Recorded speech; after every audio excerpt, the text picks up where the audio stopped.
আসসালামু আলাইকুম ভিউয়ার্স, এটা হচ্ছে 1000 কেবি সাব স্টেশনের আউটডোর পোল, ট্রান্সফরমারে যাবে। এটা মাটির নিচ দিয়ে আপনার, এটা হচ্ছে সাব স্টেশন রুম। এখানে 11 কেবি কেবল ভিতরে নেওয়া হয়েছে।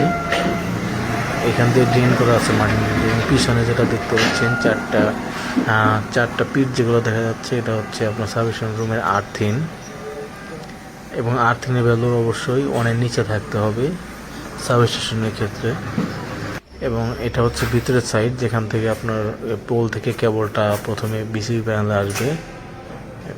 একটা ইনপুট হবে বিসিবি প্যানেলে এবং একটা আউটপুট হয়ে ট্রান্সফর্মারে যাবে। ট্রান্সফর্মারের এইচটি সাইডে লাগবে,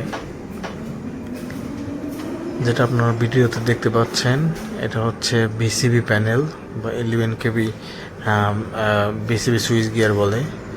এবং বাইরে থেকে বিসিবি থেকে একটা বিসিবির আউটপুট থেকে ট্রান্সফরমারের এইচটি সাইডে কানেকশন হয়েছে। এবং এই পাশে দেখতে পাচ্ছেন এলটি সাইড, যেটা ট্রান্সফরমারের এলটি সাইডে কানেকশন হয়ে প্রত্যেকটা ফেজে আমরা 240 আরএমের 4টা করে কেবল দিয়েছি। এবং ট্রান্সফরমারের এলটি সাইড থেকে এলটি প্যানেলে চলে আসছে।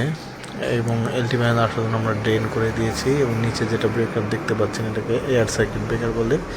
ট্রান্সফরমার এলটি থেকে এলটি প্যানেলের নিচে কানেকশন হয়েছে, এবং উপরে হচ্ছে আউটগোয়িং ব্রেকার।